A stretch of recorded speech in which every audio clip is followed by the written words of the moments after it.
Yan po, magandang umaga. Bago po tayo magsimula, tayo mag-declare muna ng nakagawian natin.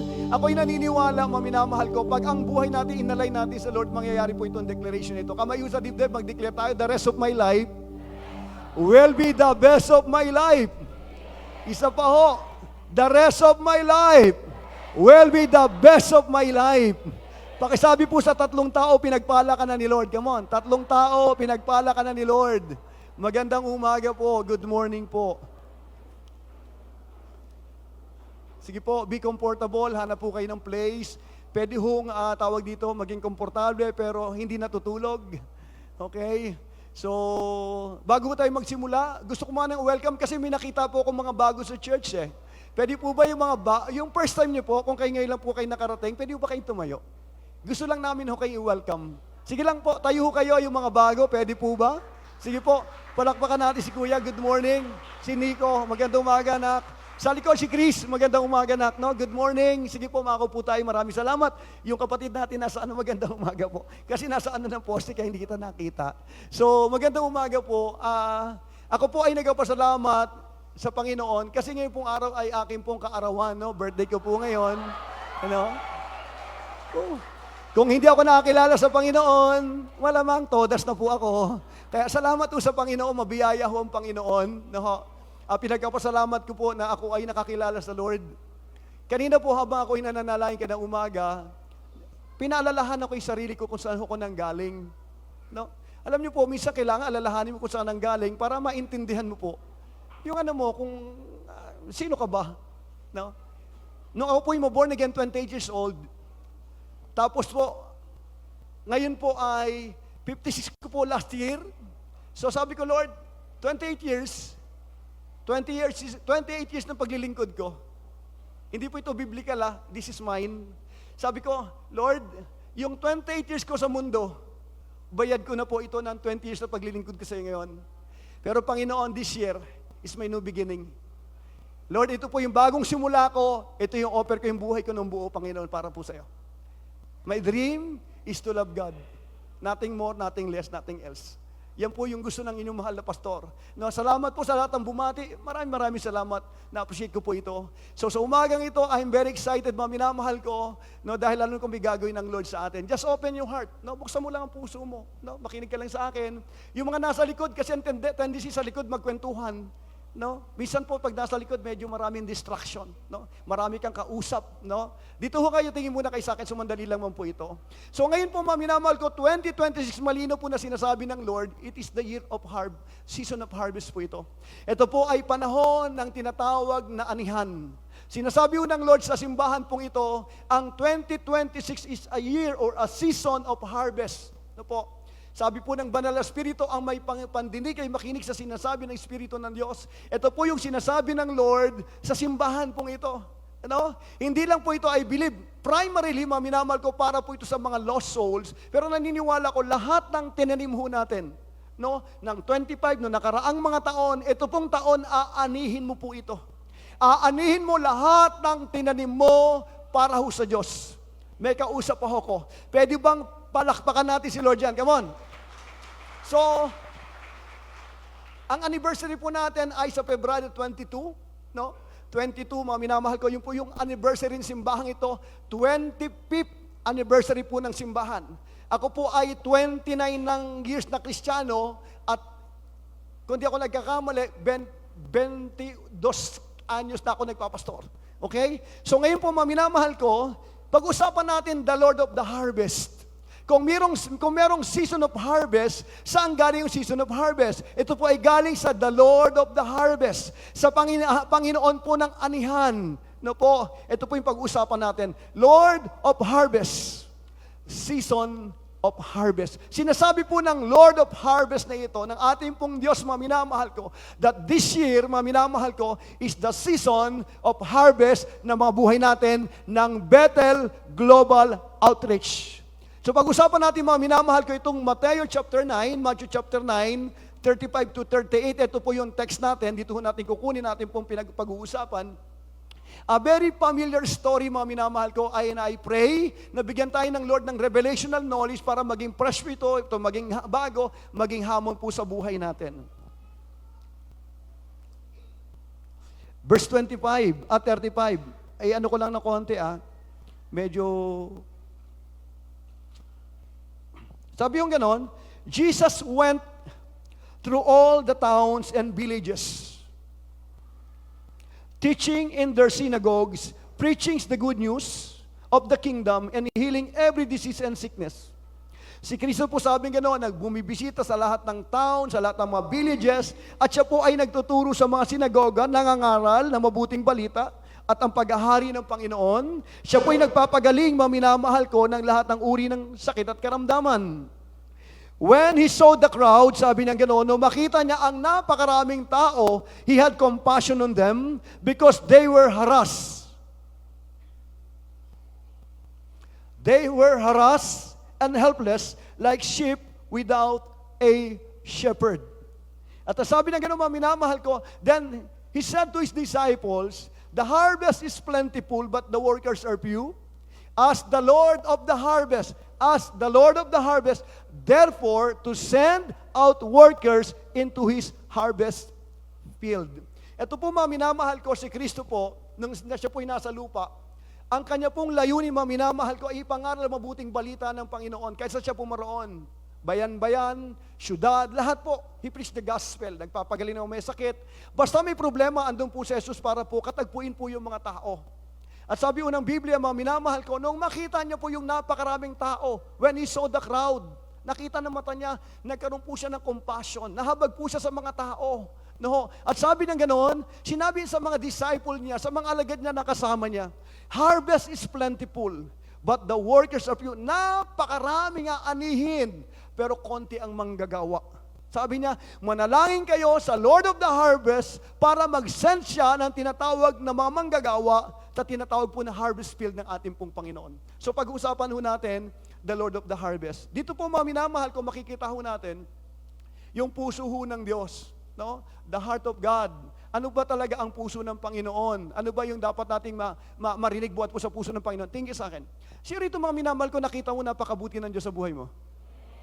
Alam niyo, pag inaral ang buhay mo mula na makakilala ka, honestly, open your eyes, makikita mo God is so good. Tama po ba ako?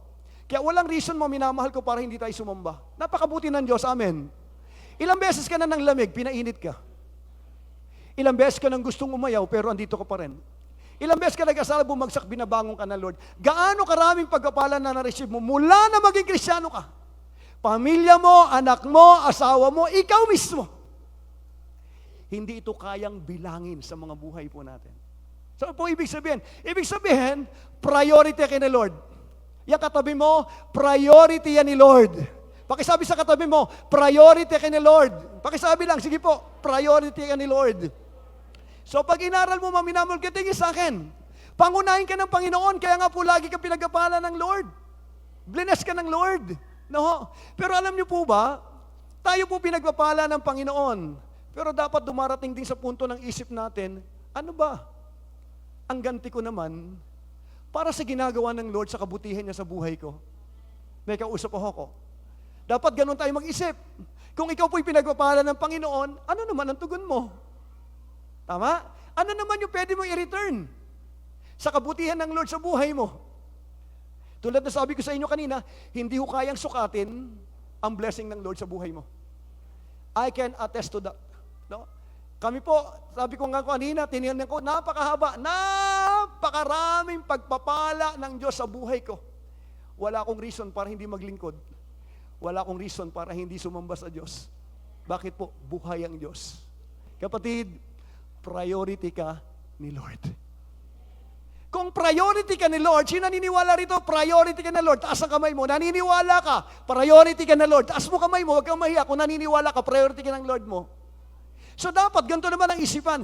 Kung priority mo ko, Lord, ang tanong ko naman, ano yung priority mo? Tama po ba? Kung ito priority mo ako, Lord, ano ba talaga yung priority? Bukod sa akin, ano po ba yung priority mo?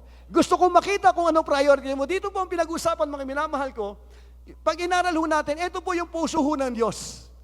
Pag-usapan natin ito, mga minamahal ko. Ano po ba yung, dito po sa text na ito, makikita natin yung puso ng Diyos natin. Yung prioridad ng Diyos ho natin. Unang-una, naging priority tayo ng Panginoon. Niligtas tayo ng Panginoon. Binigyan ng buhay na walang hanggan. binabago, pinagpapala, kasi hanggang ngayon priority ka ng Panginoon. Pero alam niyo ba, minsan nakakalungkot, priority ka ng Diyos pero hindi mo siya priority. Parang ganito lang, nagmahal ka pero hindi ka minamahal. Oh, masakit yon, di ba? Di ba? Minahal mo pero hindi ka niya minahal. Oh, it hurts. Ganun din, mahal ka ng Diyos, hindi mo minahal, masakit yon. Tama? Priority ka niya, pero hindi mo siya priority, mahirap yon. Hindi pa pwedeng priority mo asawa mo, hindi ka priority ng asawa mo. Magkakaroon tayo ng problema doon. Ano pong ibig sabihin ng Panginoon, minamahal ko sa umaga hong ito? Priority ka ng Diyos. Ang tanong rito, Lord, ano naman yung priority mo? Gusto ko marinig, ano po ba yung gusto mo? Etong Lord of the Harvest, siya po yung tatay mo. Sa lahat po sabi po sa lahat ng tumanggap at nanalig sa Kanya, ay pinagkalooban niya ng karapatang maging anak ng Diyos. So therefore, you are a child of God. Pakisabi nga po, I am a child of God. Isa pa sabi, I am a child of God. So ibig sabihin, tatay mo yung Diyos. Amen? So pag tatay mo ang Diyos, minamahal ko, dapat kung ano gusto ng tatay mo, yun din ang gusto mo. Hindi kasi pwedeng anak ka ng Diyos, pero ayaw mo nang ginagawa ng Diyos. Hindi pwede. Kung anak ka ng Diyos, dapat ang priority natin kung ano yung gusto ng tatay natin. At pag anak ka ng Diyos, dapat ang priority mo, mapangiti mo tatay mo. Hindi sumakit yung ulo ng Diyos sa atin, bagkus tayo minamahal ko, magbibigay tayo ng kaluguran sa Diyos. Yung buhay natin, magbigay po ng ngiti sa ating pong Panginoon. Hindi ang buhay Kristiyano, hindi lang to taas-taas ng kamay, hindi lang po to simba-simba. No? Mahalaga po ang lahat na yan. Pero ang buhay Kristiyano, it's all about your relationship to your Father, and you are a child, minamahal ko. Kung ano dapat ang gusto ng tatay ko, yun dapat ang gusto ko. Ito nakakatawa. Dahil tatay mo ang Diyos, hindi ka niya pinagkukulang. Amen? Siya rito, minamahal ko, pinagkulang ka ng Diyos. Hindi. Kaya sa buhay ko po, minamahal ko, hindi ko naranasan pinagkulang kami ng Panginoon. Pinadaan kami sa testing, pero kailanman hindi kami pinagkulang. Kasi may tatay tayo nasa langit. Siya po yung Lord of the Harvest. Siya po yung tatay natin nagsabi, ask the Lord of the Harvest. Humigay sa tatay. No? So ibig sabihin, minamahal ka, itong tatay natin, meron po itong tinatawag na harvest field. Meron po itong tinatawag na bukirin, minamahal ko. At ang bukirin niya po yung buong mundo. Ano niya po ito? Anihan. Ito po yung tinatawag na harvest field ng ating pong Panginoon. Dito po, minamahal ko, mula po sa puso ng Panginoon, ni Jesus, ipinapakita po rito kung ano po ba yung priority ng Diyos. Number one, dito minamahal ko, gusto na Lord makita sa text natin. Alam niyo po si Jesus, busy. Si Jesus po, ang goal palagi, i-meet yung needs. Hinanap sa Sakeyos, hinanap ang Samaritan woman, hinahanap ang mga tao, minamahal ko. Bakit po? Sabi niya, naparito ang anak ng tao para hanapin at iligtas ang mga nawawala. Yun po yung puso po ng Kristo. Kasi yung puso ng ating amang nasa langit. Tingin sa akin, si Jesus magandang model. Alam niya, anak siya ng Diyos. Napaka-obedient ni Jesus sa tatay niya. Grabe. Siya po yung perfectong model, minamahal ko. Pag tingin na mo si Kristo, makikita mo sa Kanya yung obedience niya hanggang kamatayan. Siya po yung modelo natin, minamahal ko. Kung minamahal ni Jesus ang kanyang anak, ang kanyang ama, dapat minamahal din natin yung ating amang nasa langit. So, ibig sabihin, tingin sa akin, kung mahal ko ang Diyos, dapat alam ko kung ano priority ng tatay ko. Sa umagang ito, minamahal ko, tingnan ho natin, makikita ho natin rito, mga minamahal ko. Number one, God's priority is our priority. Kung ano po ang priority ng Diyos, yun dapat ang priority ng mga Kristiyano. Kung anak ka ho, bilong ka rito kapatid, pamilya ka rito, anak tayo ng Diyos, dapat ang priority natin kung ano ho yung priority ng Diyos, kung ano ba yung pangunahin ng Diyos. Huwag kang mag-alala, pagpapalain ka ng Lord. Ibe-bless ka ng Panginoon. Amen. Ang dami ko nakita rito, nagsimula ng wala, minamahal ko, pero makikita mo yung kanila pong journey, kung paano silang pinagpala ng Diyos. Pero tingin sa akin, pag anak ka ng Diyos, dapat mabait kang anak ng Diyos. Kasi marami anak ng Diyos, hindi po nare-receive ang blessing kasi matigas po masyado ulo. No? Alam niyo po ba, kung matututunan lang talaga ng anak ng Diyos, na sumunod doon sa Diyos, yung blessing ng Panginoon, susunod lang naman talaga eh. Ang nagiging problema natin, minamahal ko, yung katigasan ng ulo ng mga anak ng Diyos. Masuwayin, kaya po yung blessing ng Lord, hindi po ma-receive. Pero hindi na ngayon. Pakisabi ngayon, hindi na ngayon. Kasi 2026 na. Amen? So tingnan nun natin ito. Ano ba yung priority ng Panginoon? Ang priority ng Panginoon yung mga kaluluwa na sinasabi niya rito, mga minamahal ko. Nakita po ng Panginoong Jesucristo yung mga kaluluwa. Alam niyo po, sabi po ng Biblia, mga minamahal ko, nakita ni Jesus yung kalalagayan ng mga kaluluwa ng mga tao. No? They are broken, they are helpless, they are harassed, minamahal ko. Nakita ko ng habang siya po ay naglalakad, nakikita niyo mga tao may sakit, nakikita yung mga tao inaalipin po ng demonyo, nakikita ang mga minamahal ko ng Panginoon, yung pagkakaalipin ng mga tao, kaya nakikita ng Lord, ito yung dapat na priority. Doon umiikot ang buhay ng ating Panginoong Jesucristo. Ano po yon? Sa priority ng ating pong Diyos na buhay. Alam niyo, nakakatuwa ang Panginoon eh. Priority niya po ang tao. Priority niya mga kaluluwa. Pag inalo mo, minamahal ko, ito po yung design ng Lord. Sabi po ni Jesus, I have come that they may have life and have it to the full. Gusto ko yung mga tao magkaroon ng buhay, isang buhay na ganap at kasiyasiya. Yan po yung heart ng Panginoon. Nalulungkot ang Lord pag nakakita ng mga may sakit. Hindi niya po yung plano. Ang plano ng Panginoon, perfect environment. Hindi niya ho yung plano. Hindi ho plano ng Diyos ang kahirapan mo. Hindi ho plano ng Diyos yung mga pain mo. Hindi po plano ng Lord yung brokenness ng mundo. Hindi po nakikita, hindi plano ng Diyos yung patayan. Hindi po plano ng Diyos mga minamahal ko yung tinatawag na kawalan. Wala hong ganyan ang plano ang Diyos. Nung likhain niya, ang tao ay napaka-perfecto mga minamahal ko sa isang environment na walang kasalanan. Ang problema ng tao, yung kanyang kalooban na isubmit niya kay Satanas, mga minamahal ko, nang pumasok ang kasalanan, nasira po yung mundo, mga minamahal ko. Lumabas ang patayan ng mga tao, naging broken, mga minamahal ko. Yung mga tao, nakaranas na rejection, mga minamahal ko. Nasasaktan ho ang Panginoon pag nakikita niyang nasasaktan ng tao. Hindi niyo po yung kalooban, hindi po siya natutuwa dyan, hindi siya natutuwa makita ang taong namamatay. Bakit po? Ang tao, nilikha niya sa kanyang imahe. Kaya nalulungkot siya na pinapatay ang mga tao, mga minamahal ko. Bakit pinapatay yung image na daladala ng Diyos? Ang problema, mga minamahal ko, kung siya po'y makapangyarihan sa lahat, anong ginagawa ng Diyos? Bakit pinapahintulutan niya na magkaroon mga bagay? Tingin ka sa akin, ang pamamahala ay nasa tao, wala sa Diyos. Ibinigay ng Panginoon pamamahala sa mga tao, let them have dominion. Sa mundo na ito, sila po magpapasya, kaya anuman ang nangyari sa lupang ito, dahil po ito sa free will ng mga tao. Si Lord po, mga minamahal ko, binigay niya sa tao ang pamamahala, outside po siya, mga minamahal ko, ng jurisdiction ng earth. Kung kailangan siyang, para makagawa siya rito, kailangan niya po ng tao, kaya po si Kristo nagkatawang tao, para makapasok sa mundo po na ito. Dahil hindi po pwede, wala pong kapangyarihan o authority ang sinumang espiritu sa lugar po na ito. Kaya po yung Diyos na espiritu nagkatawang tao, para makapasok po dito po sa lupa po na ito. Kaya po yung Kristo, mga minamahal ko, siya po yung tinatawag na agent ng Lord para sabihin sa mga tao na mayroong pag-asa sa Diyos. Hindi natutuwa ang Panginoon, lalo na ho ngayon, tulad na sabi ko sa inyo, yung isang kumpare ko, nakaraan, ako nalulungkot ako. Pag nakakabalita ako, nagbigti. Hindi ho natutuwa ang Diyos. Hindi ho natutuwa na babaliw ang tao. Hindi natutuwa ang Diyos. Hindi natutuwa ang Diyos pag may depression. Hindi po niya plano yan. Hindi po siya natutuwa, maminamahal ko, na mabaong ka sa kasalanan, mabaong ka sa kung saan. Hindi niya ho plano yan.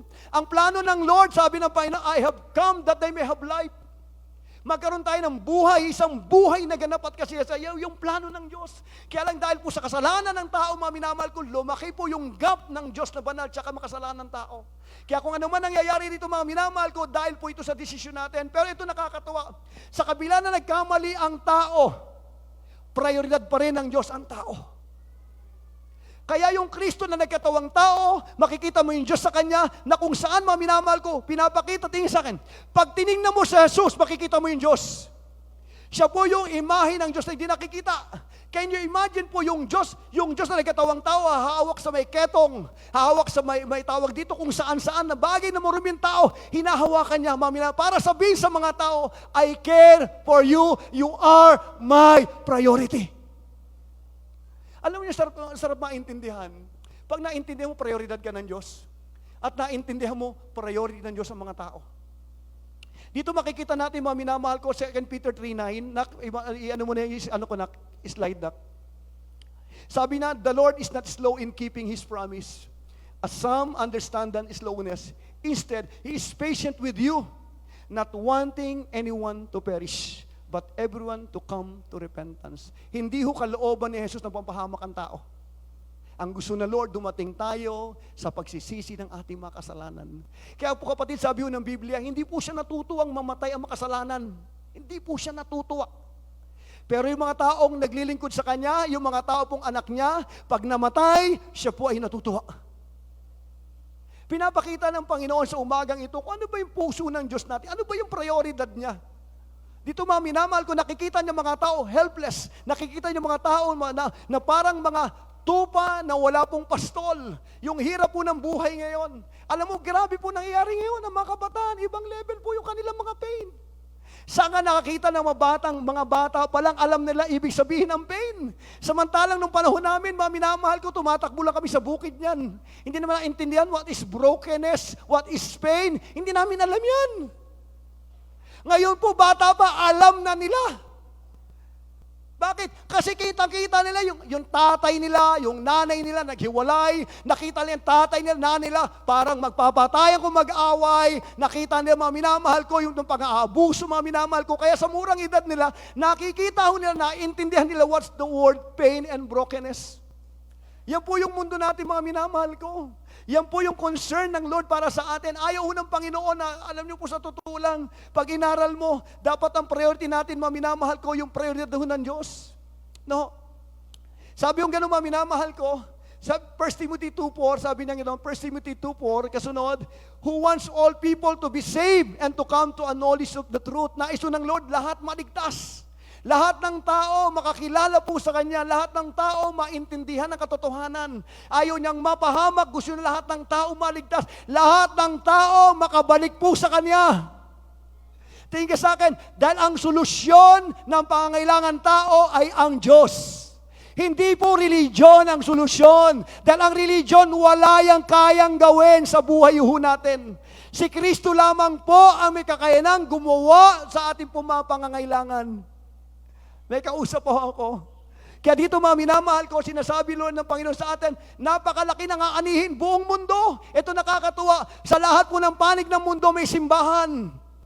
Kaya sa pumunta, Russia, North Korea, South Korea, no, China, lahat po ng buong mundo may church. May simbahan. No? Meron po siyang tinatawag na home base. Meron po siyang mga tao, mga minamahal ko, na kung saan sumasamba ho sa Kanya.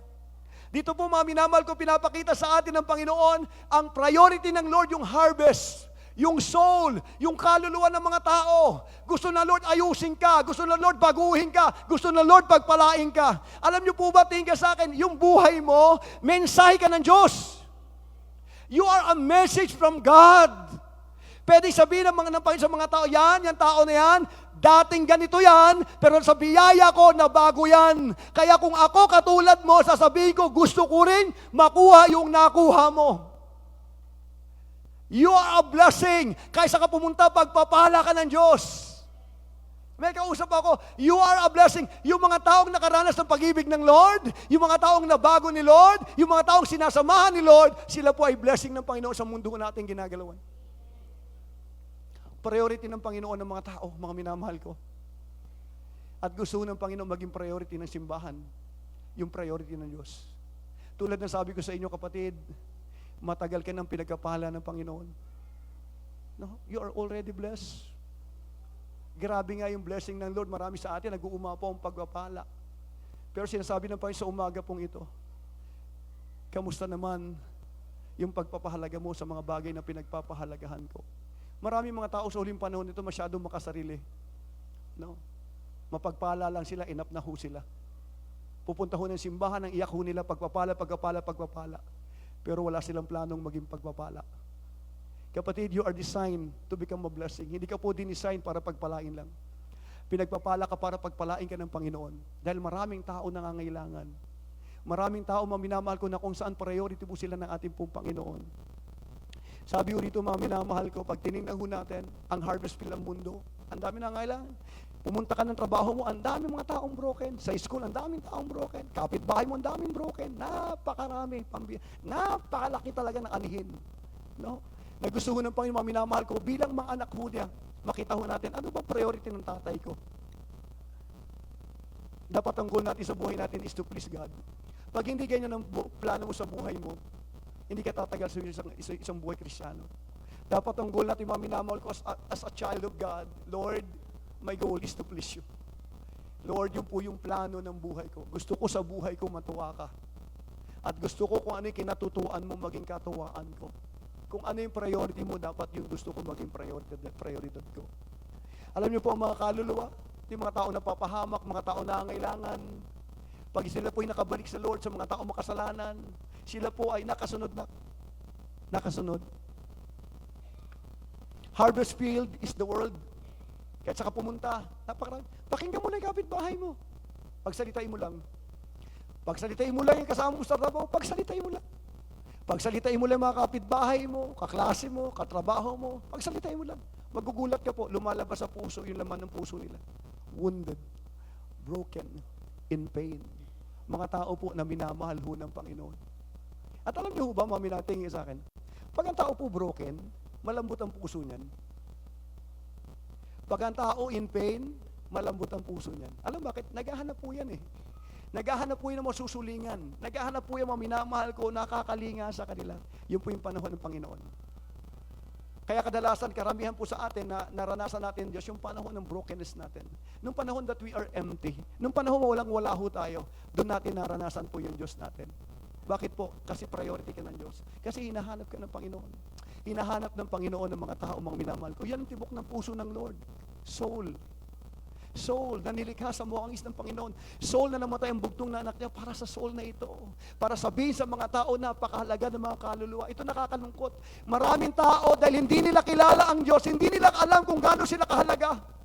Kaya po maraming tao nag-struggle ng identity kasi hindi nila nauunawaan kung sino sila.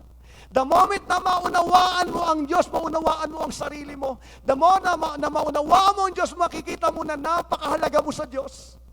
Magsisimula palagi sa pagkakaintindi kung sino po ang Diyos natin. Sa kalangitan, minamahal ko, sabing ganoon, kagalakan, sa kalangitan, ang kaligtasan ng mga kaluluwa. Sabi po yan ng Luke 15:7, sabi ng Panginoon, pag nakita yung lost sheep, tatawagin mga kapitbahay, magsasaya sila. Bakit? Nasumpungan niya yung kanyang nawawalang tupa. At sabi ng Panginoon, gayon din naman sa isang taong makasalanan nakabalik sa Panginoon. Sabi ng ganoon, nagkakaroon po ng tinatawag ng atmosphere ng kaligayahan sa kalangitan. Sinabi niya rin na parable of the coin, matapos makita yung coin, mga minamahal ko, tatawagin niya kapitbahay, magsasaya sila. Gayon din naman, pag mayroong isang taong nakabalik sa Panginoon. Bakit po? Libu-libong anghel ang natutuwa sa langit. Ganun po ito nakikita ni Jesus, mga minamahal ko. At nagkwento po siya ng parable of the dalawang magkapatid. Nung makabalik yung bunso, mga minamahal ko, nagpatay ng binadabangguya at sila po ay nag-celebrate. Ano po ibig sabihin ng Panginoon? Natutuwa siya sa kaligtasan ng mga tao. Ang nagpapasaya sa langit, isa, mga minamahal ko, hindi lamang po yung pagsamba natin, bagkus yung mga soul na kung saan binigyan ng Diyos ng kanyang buhay. Sila po yung mga tao na prioridad ng Panginoon. Nak, sapat na. Gusto kong sabihin sa iyo, priority ka ng Diyos. Commitment sa iyo ng Panginoon, pagpalain ka as long na sumusunod ka. Kaya ako naniniwala ko, maminamahal ko, kung aayusin lang ng mga Kristiyano ang buhay po niya, yung blessing na Lord, mararanasan ho natin. Mararanasan natin. No? Dito po sinasabi ng Panginoon, mga minamahal ko, our priority number one, sabi niya, bukod sa mga kaluluwa nito, babalik pa rin tayo sa tunay na priority natin sa buhay natin. Ano po ito? Ito po yung Matthew chapter 22, verse 37 to 39. Our priority is loving God, loving people. Kaya po mahalaga, kapatid, sa akin, dapat ang goal mo, ang goal ko, mahalin ko yung Diyos ko ng buong puso, buong lakas at buong pag-isip. That's your goal. Lahat ng anak ng Diyos, kung anak ka ng Diyos, dapat ang goal mo, mamahalin mo ang tatay mo. Hindi ka pwedeng gumawa ng ibang goal, maminamahal ko, because the first and the greatest commandment is this, thou shalt love the Lord thy God with all your heart, with all your mind, mind, with all your soul, sabi ng Panginoon. This is the first and the greatest commandment. And the second is this, love your neighbor as yourself. Pwede ba ako makiusap sa'yo? Ayusin mo priority mo. Ang priority natin, yung Diyos natin. Ang ating pangunahin sa buhay, mahalin ho natin ang Diyos natin pare-parehas. Kapatid, tingin sa akin, ako naniniwala, walang taong makakapasok sa langit, yung lamang pong nagmamahal sa Diyos. Kaya po dapat ang priority natin, mga minamahal, is to love our God. That's our priority, mga minamahal ko. Diyan po mapasok ang prayer life mo, Bible reading mo, andyan yung pagsunod mo. Bakit? Kasi mahal ko ang Diyos. Lagi po itong sinasabi ng lingkod ng Diyos, no? Kapatid, tingin sa akin, pag minahal mo ang Diyos, madali lang ang lahat. Madali. Pag minahal mo, Panginoon, aalay lahat ng bagay sa buhay mo. Kaya po ang goal natin, hindi lang po tayo makatapos ng pag-aaral natin, makaroon ng sasakyan, good po lahat yan. Magkaroon magandang asawa, magandang asawa, good po lahat yan. Magkaroon ng sariling bahay, good po lahat yan. Pero kung wala pong goal na ultimate goal, na mahalin mo ang Diyos mo, natin yan. Gusto ng Lord, ayusin ang priority natin. Hindi ka nasa mundo para mag-aral lang. Hindi ka nasa mundo para magtrabaho lang. Hindi ka nasa mundo para maghanap buhay lang. Hindi po. Nasa mundo ka, number one, to love your God.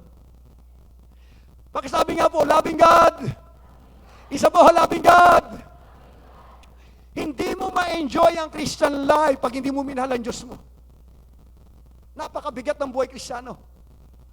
Pero pag minahal mo yung pag naranasan mo pag-ibig ng Diyos at tumugon yung puso mo sa pag-ibig ng Diyos, minahal mo po siya, bigla po magkakaroon ng kulay blue yung buhay mo. Magkakaroon ng bagong kwento, ng bagong karanasan. Bakit po? Kasi yung pag-ibig ng Diyos, tinugon mo. Maraming Kristiyano, iniibig ng Lord, sarado ang puso. Kahit nasa church, kahit nakaupo ka dyan, pag sarado puso mo, wala kang tatanggapin.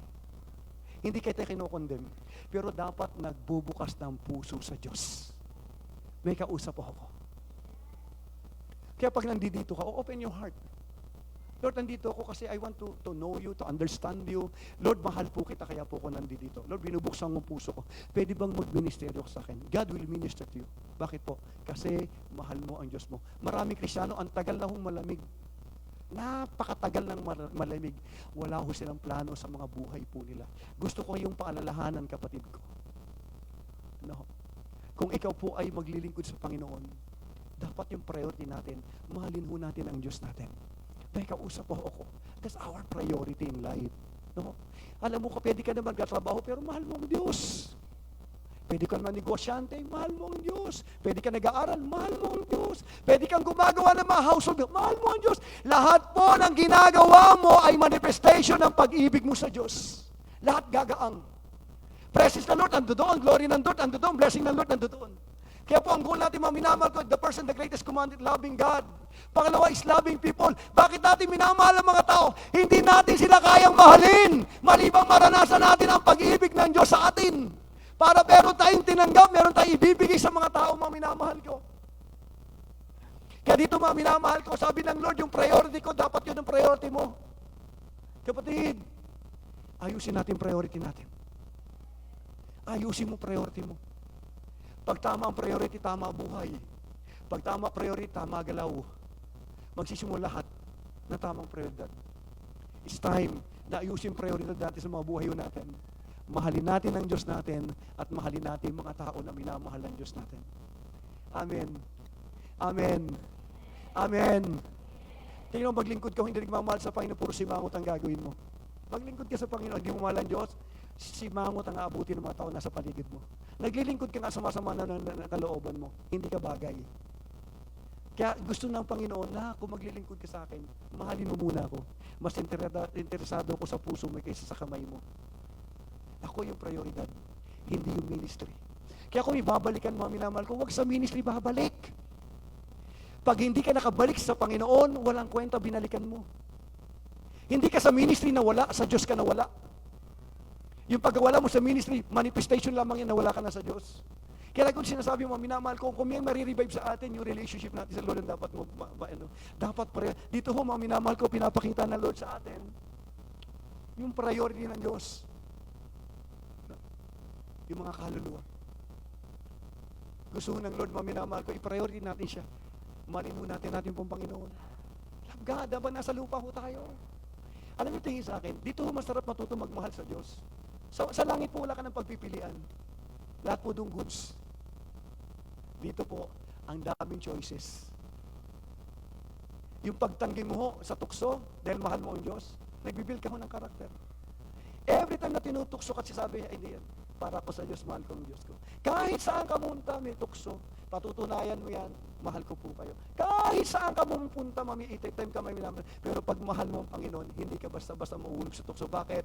Mahal ko ang Diyos ko. I belong to the Lord. May kausap pa ako. Hindi ho katulad ng maraming Kristiyano ngayon. Pag wala na ho sa simbahan, pag napunta na sa mundo, mukha na rin ho taga-mundo. Salitang mundo, isip mundo, galaw mundo, wala pong pinagkakaiba. Kaya po ang goal natin sa mga buhay natin, hindi ako may magturo sa inyo ng goal natin. Dahil ito po yung tamang goal ng life. Loving God and loving people. Yung blessing ng Lord, dito dumadalo yung mga minamahal ko. Andito ho pagpapala sa Diyos. May kausap po ako. Pangalawa, mga minamahal ko, sabi ng Panginoon, kung yan ang priority ko, yan ang assignment nyo.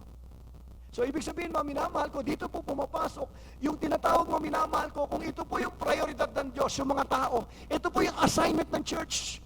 Ito po yung assignment ko, ito po yung assignment ng lahat ng anak ng Diyos. Kung ikaw po ay anak ng Diyos, assignment mo po ito.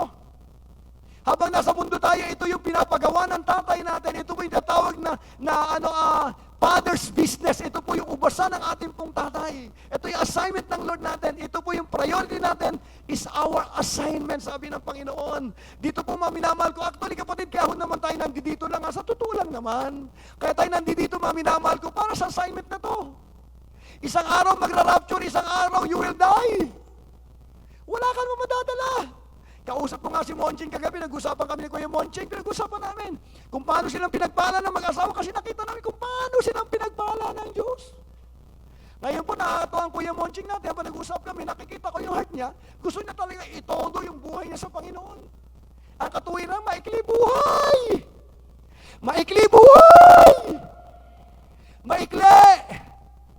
Ang malaking deception, mahaba pa buhay, hindi po totoo yun. Maikli na buhay natin pare-parehas. Anytime pwede nung mag-rapture pa, minamahal ko, dapat inaayos po natin ang priority, lalo na po sa may edad na katulad ko. Habang tumatanda tayo, dapat nag-aayos ng buhay. Dapat patanda ng patanda, paayos ng paayos ang buhay. Hindi pwedeng nasa higaan ka na, naghihingalo ka, sasabihin mo, Lord, aayusin ko buhay ko. Hindi po. Kung mag-aayos na ng buhay ngayon, dapat mag-aayos ng buhay. Hello? Pero huwag kang mag-alala. Hindi lang ikaw mag-aayos. Kasama mo ang banal na Espiritu. Ipaayos mo lang ang buhay mo, aayusin ka ho ng Diyos. Kaya dito, minamahal ko, ang priority natin, minamahal ko, yung assignment ng Diyos. Sabi po ng Matthew 28, 18-20, minamahal ko, sabi po ng Matthew 28, verse 18, then Jesus came to them and said, all authority in heaven and on earth has been given to me. Sabi na ganoon.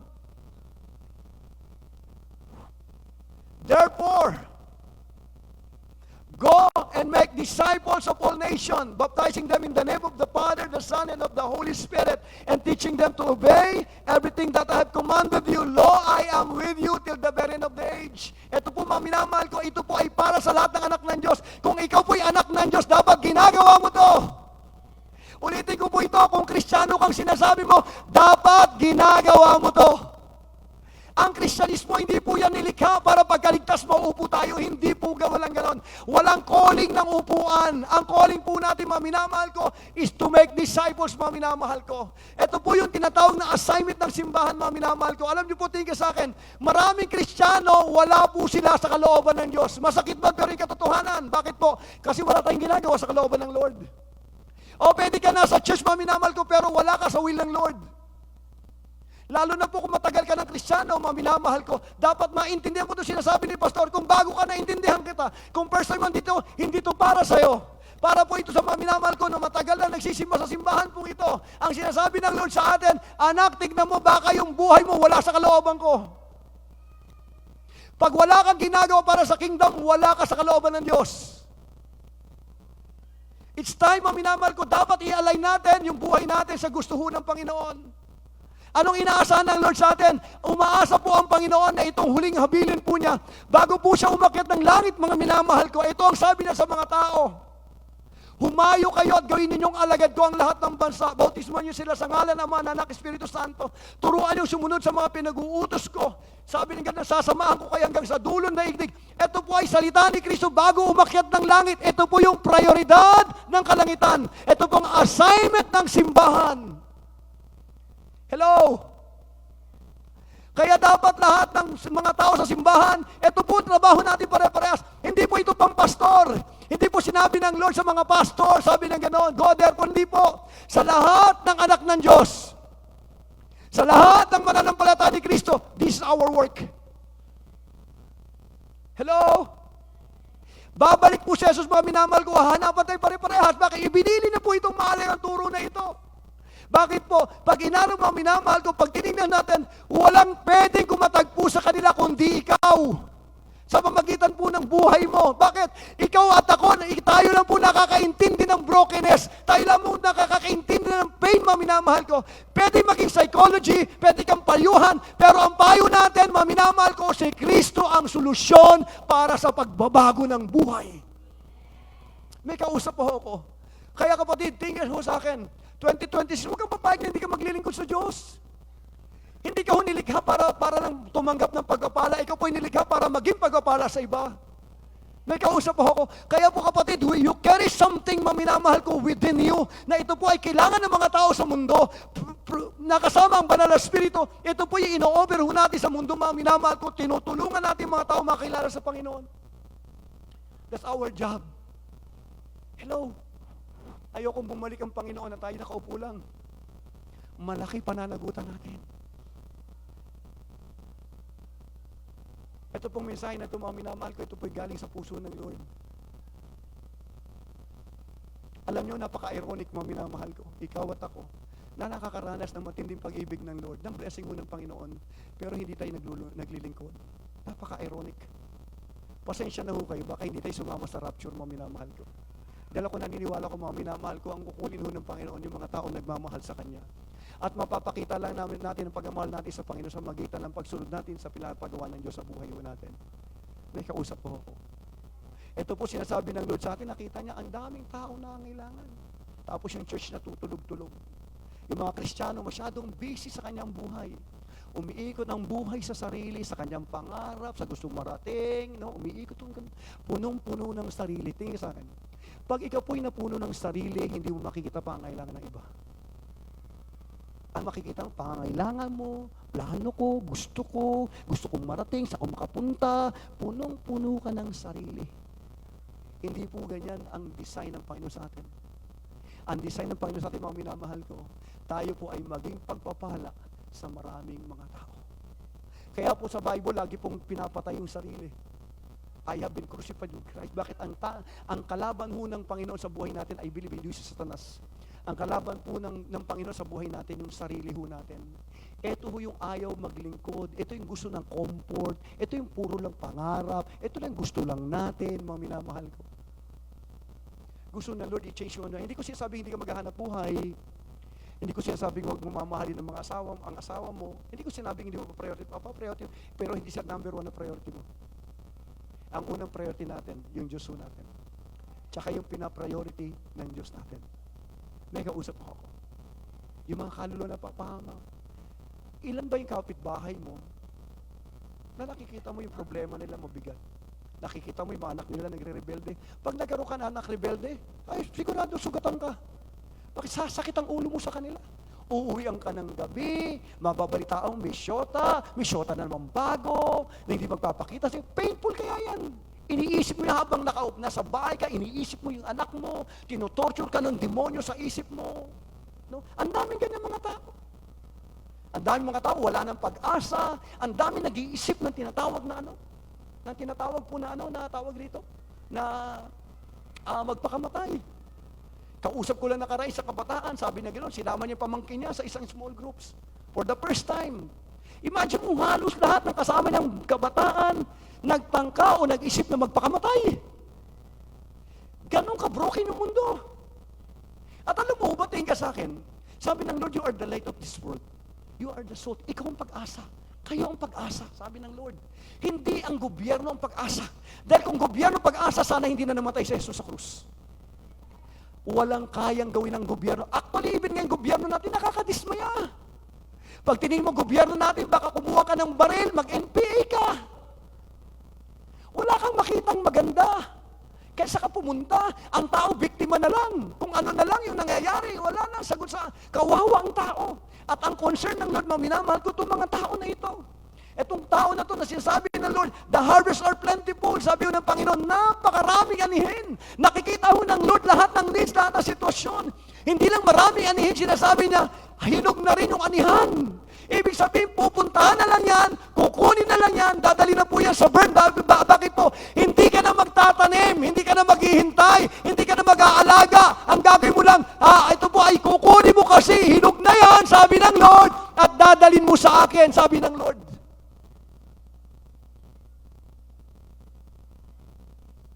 Kaya po season of harvest. Alam mo, the soul is coming sa simbahan po ito. Sa lahat po ng cell leaders na rito, we need to prepare ourselves.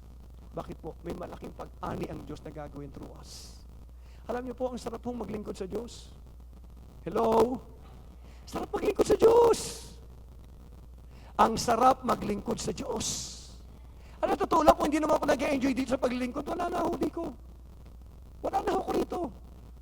Marami akong problema sa ministry, pero masarap maglingkod sa Diyos. No overcome ng joy ng paglilingkod ang problema. O iiyak ka, pero sa paanan ng Diyos, pwede ka umiyak. Pag-isip mo sa baga, may purpose ka, may dahilan ka kung bakit ka nabubuhay. Amen. Ang sarap bumangon. Kaya po yung tanong, para kanino ka bumabangon? Maraming tao ayaw nang bumangon. Maraming tao gusto lang matulog, sana hindi na magising. Bakit? Sa sobrang tindi ng kanyang nararanasan, minamahal ko.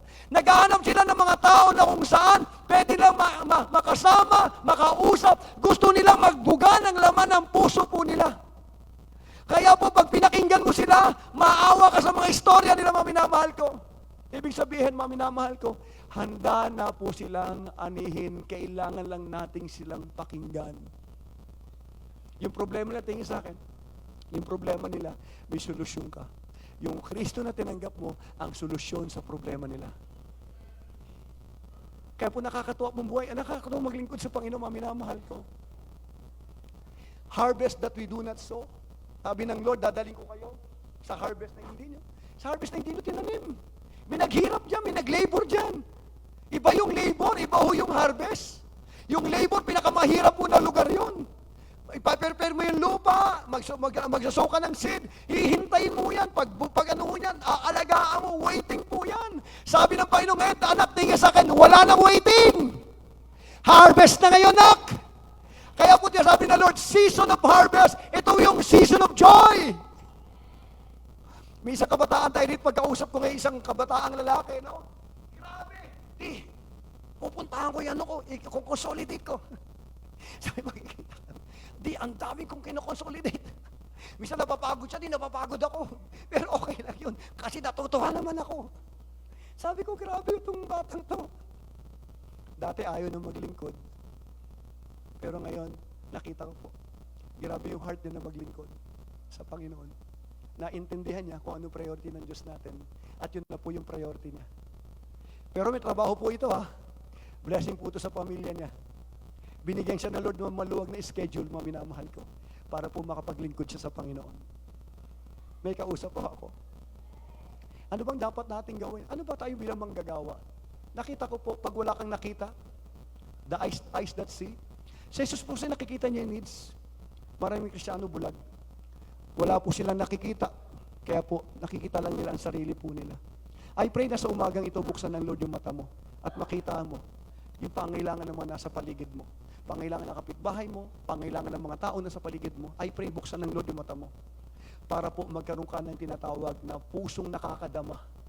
Nakita ng Diyos sa puso niya, nagkaroon siya ng compassion. Nadama niya yung pangailangan ng mga tao, yung brokenness ng mga tao, sabi po ng Biblia.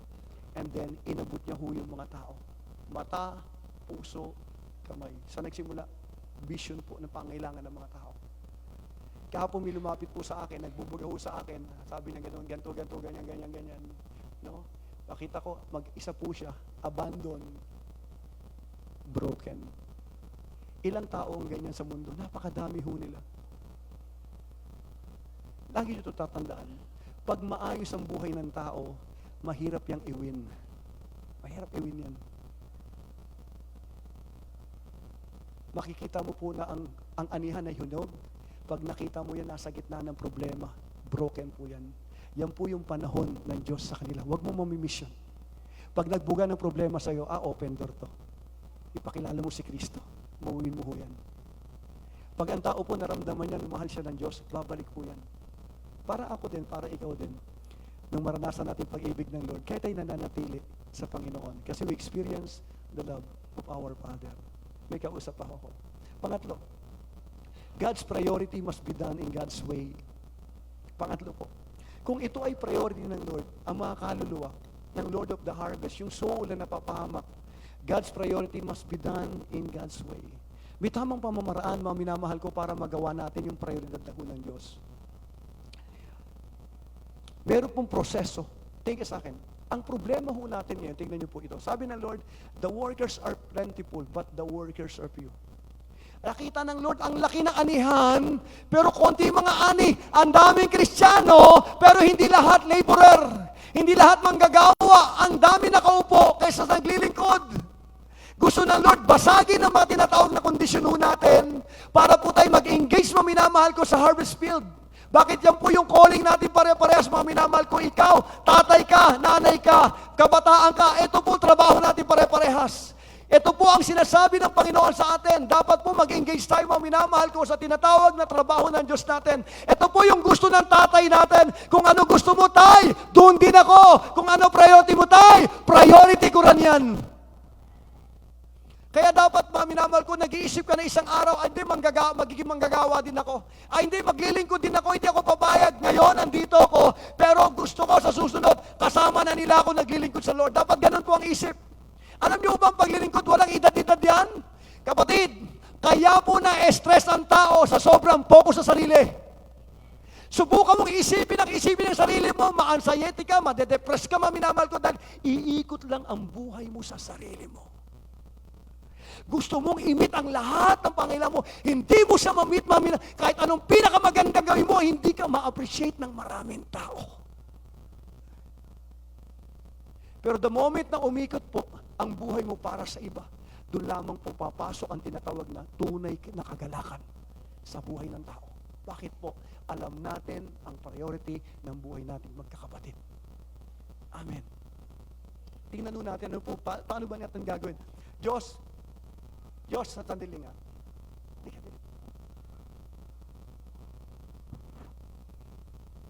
Hirami ko muna to si Kuya Joshua. No. Civil engineer ka na, no? Electrical engineer po ito. Nagsimula po ito sa simbahan, mga minamahal ko, batuting pa po ito. No? High school, high school po ito. No? Tapos nakita ko yung journey ho ng Panginoon sa kanya. Nakatapos siya electrical engineer. Saan ka nga pumapasok ngayon? Sa SM? Sa SM po ito. So, si Joshua po, hindi po isinilang po itong Kristiyano. Ano? Ito po ay estudyante. Saan ka nawinak? Sa National Campus Ministry. National Campus Ministry po ito. Ito po ay isa sa bunga ho natin. No? Take it sa akin. Nak, ibaba mo yung ano ko, nak, yung process, nak, yung win, consolidate, disciple, and send. Ito po yung dapat lang natin gawin. No? Ikaw at ako. Win. The process of making God's worker. Paano pa tayo gagawa ng manggagawa? Kung ikaw po, nandito ka, at gusto maging manggagawa, this is the process. No? Unang-una, meron tayong pag-win. Lahat po ng tao lost. Lahat po ng tao nawawala. Ang trabaho natin, hanapin natin sila. May mga taong lalapit ng sayo dahil broken sila. Iko-connect ka sa mga taong nangangailangan, sa mga taong sugatan, sa mga taong nangangailangan, maminamahal ko sa Diyos. Ang tawag doon ay winning. Ang trabaho ko, tutulungan ko si Joshua para makabalik sa Diyos. Number 1 po yan. To find his way back to God.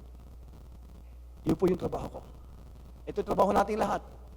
Ang tawag dito ay winning. Naranasan mo rin to, may nag-win sa'yo. Kaya ka ho nandito. Tama ko mali, may taong nagtiyaga sa'yo, may taong nag-share sa'yo, may tao pong tumutok sa'yo kaya ka nandito. Tama po ba ako?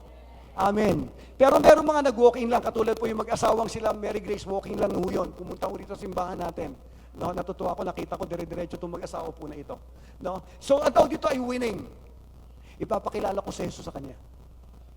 Dahil sa akin, walang taong hindi nangangailangan kay Jesus. Lahat po tayo. Ang tawag doon ay winning. Pwede itong galing sa campus, pwede itong kapitbahay mo, pwedeng kasama mo sa trabaho, pwedeng tatay mo, pwedeng anak mo, pwedeng kapatid mo. I-win ho natin sila sa Panginoon. Ano po yun? Helping someone to find their way back to God. Pangalawa na gagawin ko, ito pong tao na ito, babantayan ko lamang po ito. Babantayan ko lamang ko ito sa journey niya. Pangalawang gagawin ko dito, i-consolidate ko po siya. Ano yung consolidation mo, minamahal ko? Helping someone to start up a new life.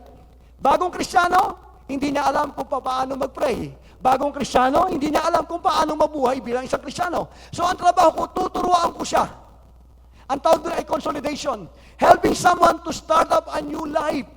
Tuturuan ko siya paano mag-pray, tuturuan ko paano magbasa ng Biblia, aalalayan ko siya sa simbahan, paglinggo, i-chat ko siya, Diyos, nasa ka bro, magsisimula na yung service, bro, may lakad tayo mamaya, meron tayong tinatawag na fellowship, kasama natin ibang tinatawag na mga cell, yan po ang trabaho ng tinatawag na consolidation. Tutulungan ko siya magsimula ng bagong buhay po niya. Pangatlo na dapat natin gawin, yung tinatawag po na discipleship. Ano po ito? Ito po, winin ko, kinonsolidate ko, ito po yung i-disciple ko po si Joshua. Ang goal ko sa kanya, i-disciple ko, gagawin ko kamukha ni Jesus. Anong gagawin? Helping someone to bring their lives back to order. Ibabalik po sa order yung buhay po nito. Bakit po? Lahat ng tao wala sa order ng buhay. Kaya po natin i-disciple para ayusin po yung buhay ng taong ito. Kung ito po'y lasinggero, tutulungan natin makalaya sa alak. Kung ito po'y babaero, tutulungan natin makalaya sa ano. Ang trabaho natin, tutulungan natin ang tao na maibalik po sa dating niyang tawag dito na dawangis yung kanyang buhay. Ang tawag po doon ay discipleship. Ito po'y sasabi natin, Diyos, bro, hindi pwedeng laging late. Ha? Hindi natutuwa ang Diyos diyan, bro. Parang pinariringgan na naman kami ni Pastor. Hanggat hindi tayo nagbabago, may preaching na ganyan. Ha? Pakisabi sa katabi mo, tatablang ka din. Tama po ba ako? Ba't tumatawa kayo? Kayo yun, no? Tutulungan po ito. Ibabalik yung order. Tuturuan natin i-prioritize na si Lord. Tuturuan natin siyang lumakad kung paano maging isang Kristiyano. Winin ko. Tinulungan ko magsimula ng bago, tututukan ko po siya para i-disciple ko po siya. Tapos pang-apat po, minamahal ko, pagkatapos na ito yung tinatawag na sending, helping someone to engage on Jesus' mission. Ito na yung sinasabi ko, Josh, magiging sa leader ka. Ha? Sasama ka sa akin, ha? Gagawin kita manggagawa ng Lord. Ako manggagawa ko, maging manggagawa ka rin. I-engage ko po siya sa gawain ng Panginoon. Dalawa na ho kami mga minamahal ko. It is a process na kung saan, pag nakawin ako yung isang tao, alam ko na gagawin ko, pag nawin ko to, papakilala ko sa Jesus. Pangalawa, tutulungan ko siya sa pagbabago ng buhay. Pangatlo, aayusin ko yung buhay niya sa tulong ng Banal Espiritu. Pangatlo, isisend ko po siya sa ubasan. Ito po'y process para magkaroon po tayo ng mga manggagawa na galing sa Panginoon. Kaya tingin ka sa akin, mahalaga po, alam niyo po ba, ang number one pangailangan ng mga tao is shepherd. Ulitin ko po ito, ha. Ang kailangan natin, shepherd. Bakit po? Kaya po sabi ng Lord, sabi niya, sheep without a shepherd. Bakit po? Tingnan sa akin. Alam niyo po ba, minamahal ko, kung ano ka man ngayon, bungay ng mga desisyon mo. Pag ikaw nasunod sa buhay mo, masisira ang buhay mo. Malamang may babae ka na ngayon kung tatay ka. Malamang lasinggero ka pa rin ngayon. Malamang adi ka pa rin kung ikaw masusunod. Dahil pag ikaw nasunod, self-destructive ka, sisirain mo buhay mo. Punta ka na scatter, ubus ang sahod, baon sa utang. Bakit? Yan po ay dahil wala tayong tinatawag na shepherd, wala pong nasa unahan. Yan po ang number one. Kaya po maraming tao litong-lito, hindi niya alam kung saan pupunta, walang direction ang buhay. Bakit po? Kasi walang shepherd. Ang kailangan natin sa buhay natin, may mangunguna, dapat may shepherd. Si Kristo ang shepherd natin. Kaya pag meron kang Kristo, pag sumunod ka kay Jesus, maayos ang buhay mo. Isa pong pangailangan ng mundo is lack of shepherding. Pag may problema ka, wala ka makausap. Yung kausap mo, ligaw din, ligaw ka din. Pag may problema kayo, pare, silipin na lang natin sa bote. Ano yung problema? Pag-iinuman nyo na lang. Pag nalasing kayo, pag uwi, away mo asawa, away mo anak mo. Yung problema, nadagdagan na panibagong problema. Dahil yung kausap mo, ligaw-ligaw ka din. Sa kayo pupunta, ligaw kayo lahat. Pero kung meron ho mga tao, mga anak ng Diyos na nabago ng Diyos, pag nilapitan mo,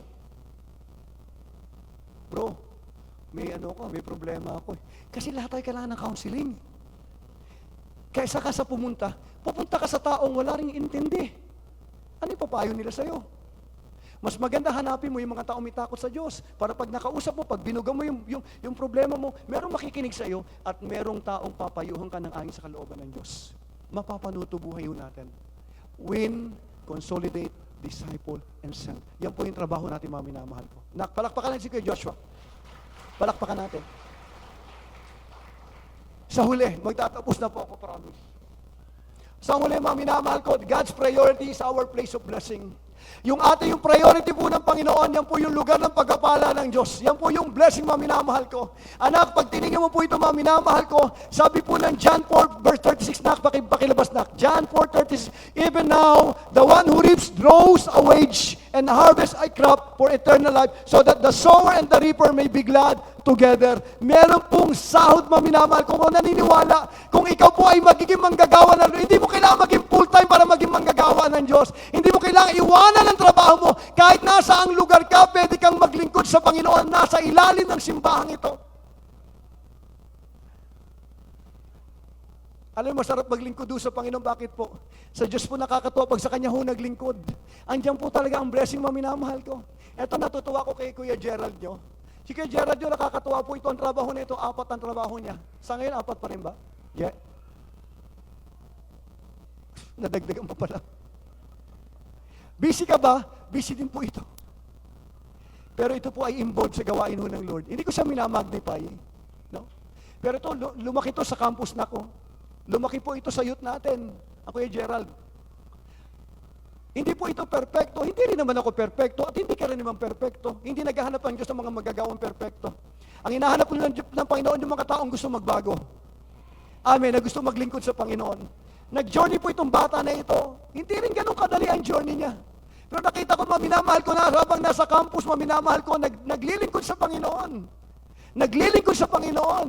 No? Binigay siya ng magandang asawa, andun ang ate Honey Jean. Binigay siya isang magandang anak ngayon. No? Ang trabaho nito, 5 kapatid. Binigyan siya ng sariling bahay. Binigyan ng sasakyan. Kapatid, tingin sa akin, hindi porke maglilingkod ka, maghihirap ka. May kausap ako. Kapatid, yung boss mo nga pinapasahod ka. Hindi mo kaya gawin boss si Lord? Baka hindi lang 13 month ang ibigay sa'yo ng Panginoon. Sino gusto ng 14 month, 15 month, 16 month, 17 month, 18 month, 20? Gusto tabunan ka ng blessing ni Lord as we serve the Lord. May kausap ako. Yung malaking mama ho na yon, si Kuya Imran nyo. Imran, dito ka nga anak. Dito ka lang, dito ka, dali. Ngayon po, nasa campus ministry po ito. May cell group din po itong hawak-hawak. Dali ka dito. Dali. Pakibilis. Ito po, nagsimula rin po ito, bata pa ito, nagsimula sa church. Habang nag-aaral, naglilingkod sa Lord. Pinagpala ng Panginoon, naka-engage na nga po pala ito, malapit at pasakal. Si Kuya Imran ho, bata po ho yan, malaking tao lang. Nagsimula lang ho yan, maminamahal ko sa junior church. Naglingkod ho sa Panginoon, hanggang ngayon naglilingkod. May trabaho po, ito nagkakamali, 2 trabaho mo, no? 2. Naglilingkod po sa Diyos. Ibig sabihin, tingnan sa akin, hindi ho katuwiran ng trabaho. Pwede ho tayo maglingkod kahit nasaan. Ang Diyos po, marunong magsukli ng hirap po ng tao. Ate Dayan, tayo ko nga. Sensya ka na. Random ito. Halika dito. Halika dito. Si Ate Dayan po, ano ka rin, no? Sa campus ka rin ba? Campus ka rin? Sa bahay. Sa bahay. Pero nakakatuwa, young people din po ito hanggang ngayon, no? Nagjo-journey po ito. High school lang dito ka? High school. nag-college, naglilingkod doon sa Panginoon. Ngayon po may trabaho maganda. Naglilingkod pa rin sa Panginoon. Pinagpala ko sila ng Panginoon. Alam mo na, Gian. Halika rito. Ito ang isa sa pinakamatagal. Pero pinakamaganda. Yan ha, binalaan ito. Si Gian po, bata po yan nasa Panginoon na. Nag-serve po sa campus. No? High school, college, hanggang yung trabaho. Naglilingkod pa rin sa Panginoon. Patuloy ko silang pinagpala ng Panginoon. Marami pa akong pwedeng tawagin dito. Kaya maubos yung oras. Sabi na nung may marami kong tatasabi na. Mahihain po ito mga to, pero hindi halata. Hindi ho bagay sa kanila. No? Ano po ibig sabihin ng Panginoon? Kapatid, yung God's priority is a place of blessing. Huwag mong ipagkakait ang sarili mo sa paglilingkod sa Lord. Huwag mong ipagkakait ang sarili mo para sa ibang mga tao. You are designed para maging blessing sa marami. Kaya, mga minamahal ko, sabi ng Lord, sige, palakpakan natin itong mga to. Salamat sa buhay nyo. Akit na kayo rito, dito na kayo. Last verse po. Tingnan nyo po ito. Sabi ni Jesus, you did not choose me, but I chose you.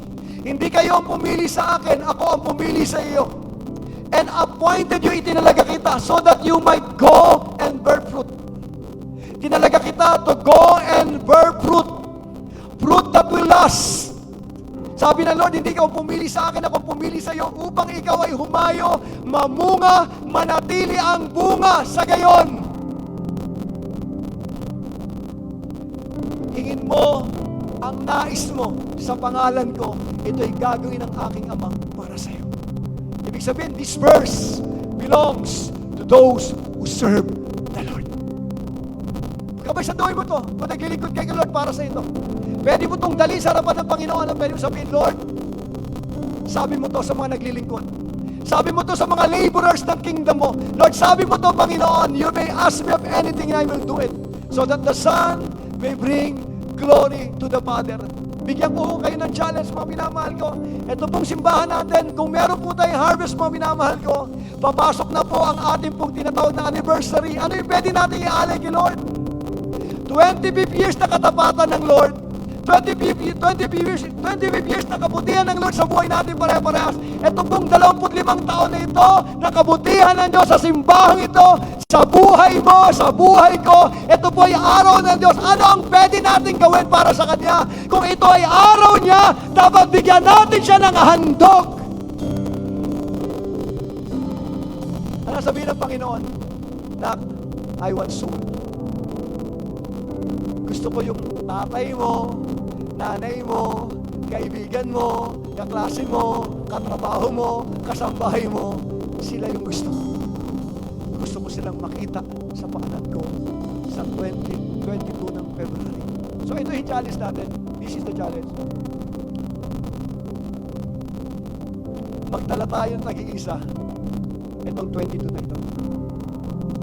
Baka may kaibigan ka. Pray mo lang.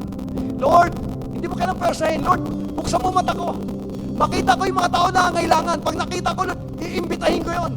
Dadaling ko yun sa church. Dadaling ko yun sa anniversary namin. Iaalay ko yun sa'yo. Offering ko yun, Lord. Yung soul na yan, minamahal ko. Lord, ito po yung ano. Isang tao. Kung ma-invite mo na unang linggo pa lang, next week na-invite mo, dali mo sa cell group. Dali mo sa loob ng cell, ipakilala mo. Alagaan mo lang doon, mga minamahal ko. Tapos dali sa cell, dali sa church. Pagdating ng 22, yung po yung aantabayanan mo lang. Siya po yung tao, isasama mo sa harapan ng Panginoon. Lord, this is my offering. Isang taong mahal na mahal mo. Isang taong pinagbigyan mo ng buhay mo. This is my offering for you. Meron tayo 4 na linggo para gawin. Mamaya po paglabas nyo, print ba? I-invitation natin. Next week po, meron tayong invitation card. I challenge you. Lahat po tayo, kumuha ng isa. Yung i-invitahin mo, pag-pray mo. Pray. Share and share. Tapos invitahin mo. Kung pwede sa cell, kung pwede sa church, dalhin mo lang. Tapos po simbahan ang bahalang magpakain sa kanila. Pakakainin ho natin yung mga imbitado nyo. Pero kayo fasting po kayo. No? Habang kumakain sila, nakatingin po kayo, naglalaway. Papakainin po ng simbahan yung mga taong in-invite para ho sa Panginoon. Next week, meron po tayong tinatawag natin doon, tawag dito, invitation card. No? Tayo pa lang, pray mo na isang tao na yan. Pray mo lang. Lord, gusto ko maging worker ng kingdom mo. Gusto ko maging part ng harvest field ng tinatawag na ano tawag dito, ng harvest field. Gusto ko maging bahagi. Tayo po, tayo mo